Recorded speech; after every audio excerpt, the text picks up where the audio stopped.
Jedno od istraživanja kaže da je jedno radno mjesto u proizvodnji jednog zaposlenog znači 7 indirektno zaposlenih u našoj državi. I mislim da je to ono o čemu trebamo voditi računa. Posebno mi je zadovoljstvo da vas pozdravim danas ispred Student Holdinga, kao što je koleginica rekla, koji je jedini proizvođač jestivog ulja u Bimalu, odnosno šećera u Studenoj Grani. I ponosna sam na naših 600 kolega koji su obezbijedili da one slike koje smo vidjeli u medijima da u Evropi ne možemo kupiti osnovne prehrambene proizvode se ne dešavaju u Bosni i Hercegovini, nego da u Bosni i Hercegovini možemo kupiti osnovne prehrambene proizvode i evo kad imamo tu i JAS Holding, kažemo da smo mogli kupiti 3 osnovna prehrambena proizvoda, šećer, ulje, brašno, isto tako i so od naših vlastitih proizvođača. To je velika stvar i daleko smo dogurali u svom razvoju prehrambene industrije, ali sada je vrijeme da napravimo korak dalje. A taj korak dalje jeste sadržan u inicijativi koju je Sarajevo Biznis Forum tako dobro kanalisao i kad pogledamo Sarajevo Biznis Forum i njihove napore koje rade u proteklim godinama da internacionalizuju i dovedu nove investicije u našu zemlju i ono što su ostvarili do sada i proizvodnje koje su otvorene pod tom inicijativom, zaista je zadovoljstvo znati da su prepoznali i domaću proizvodnju sada u ovom momentu kada je ona ključna i Sarajevo Biznis Forum usmjerili prije svega na domaću proizvodnju. Kad kažem domaća proizvodnja u prehrambenom sektoru, kažem da smo mi zemlja proizvodnje zdrave hrane. Vi svi vjerovatno kad odete kući imate nekoga gdje na selu kupite jaja sigurno od nekog provjerenog svog proizvođača, kupite mlijeko, sir. Svako od nas ima svog dobavljača zato što znate da je naše najbolje.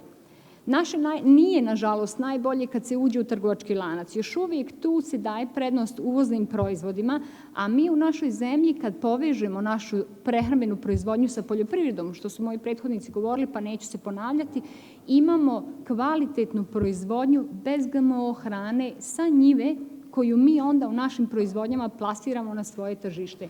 To je recimo jedna od mjera koju je ova inicijativa prepoznala i koju je stavila kao vrlo jasnu inicijativu. O ostalim mjerama koje su vezane na samu, ja bih rekla, prehrambenu industriju ulja i šećera, moj kolega Dženan Mojezinović koji je aktivno uzeo učešće u ovoj izradi ove inicijative bi vam mogao dati kasnije više odgovora. No, međutim, rekla bih da je krajnje vrijeme da vidimo zašto moramo danas govoriti o samoodrživosti domaće proizvodnje.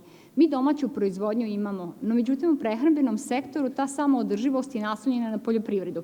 Gospodin Hrvić je nešto govorio o tome kolika je važnost poljoprivrede, a ona se ogleda u tome da mi nemamo strateški razvoj poljoprivrede, da mi ne prepoznajemo strateški ko su ti poljoprivrednici i koje su to kulture koje daju sigurnu zaradu.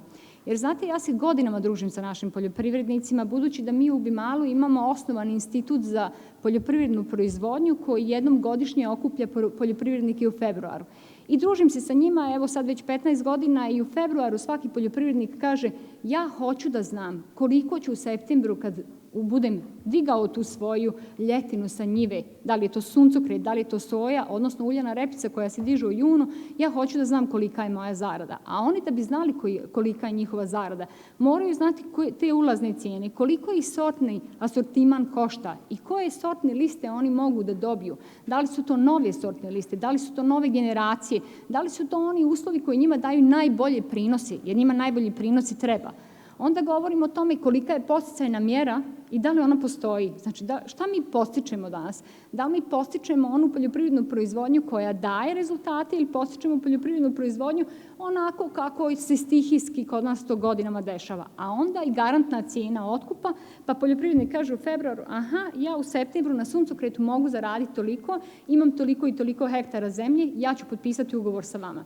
Znači, to je ono o čemu mi govorimo. Mi se moramo nasloniti, kad govorimo o samoodrživosti, na našu domaću poljoprivrednu proizvodnju, jer ona je upravo taj lanac veze sa njive do trpeze, odnosno do potrošača u polici. I mislim da o tome moramo voditi računa i tu graditi svijest. I to je inicijativa vrlo jasno prepoznala. Mi kažemo danas iz privrednog sektora, mi to možemo. Mi to ne možemo ako nemamo sve ostale aktere uključene u ovu inicijativu, mi to možemo.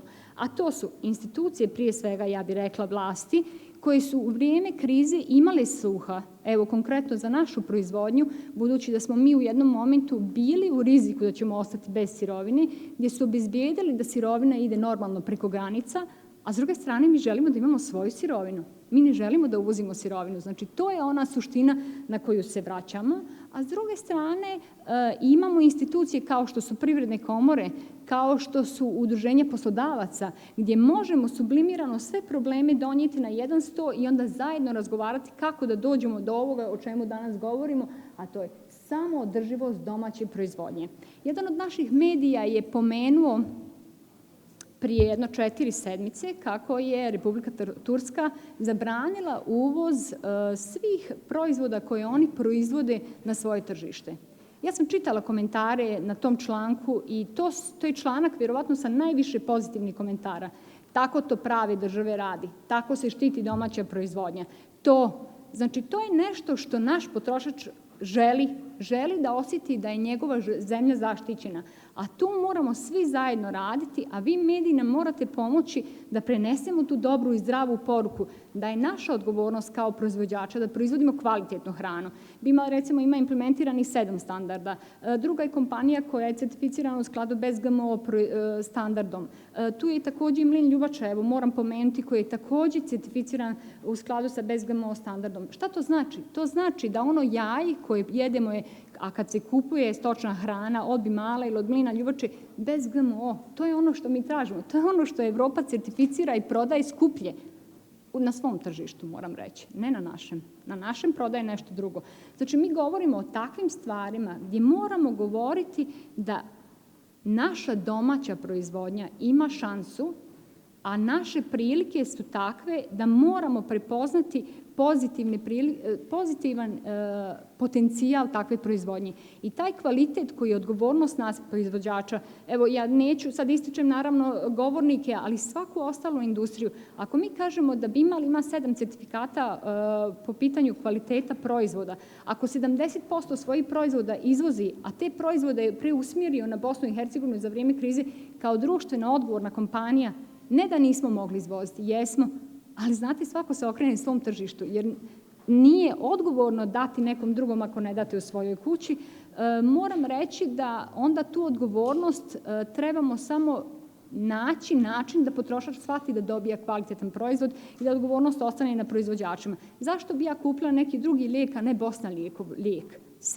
To je ono pitanje morala kad uđete u apoteku pa vam kaže apotekar ovaj i ovaj, a vi kažete od kojeg proizvođača, on kaže od nekog uvoznog, ga pitate je li imate Bostanikov lijek? Ja želim svoj lijek, onaj koji je proizveden ovdje, onaj koji na kraju krajeva koristi naš šećer u proizvodnji tih lijekova, ja to moram spomenuti, onaj koji ko kupuje našu melasu da bi proizveo alkohol za dezinfekciju, znači to su stvari koje mi moramo znati, mi smo uvezani. Ovo društvo je potpuno uvezano.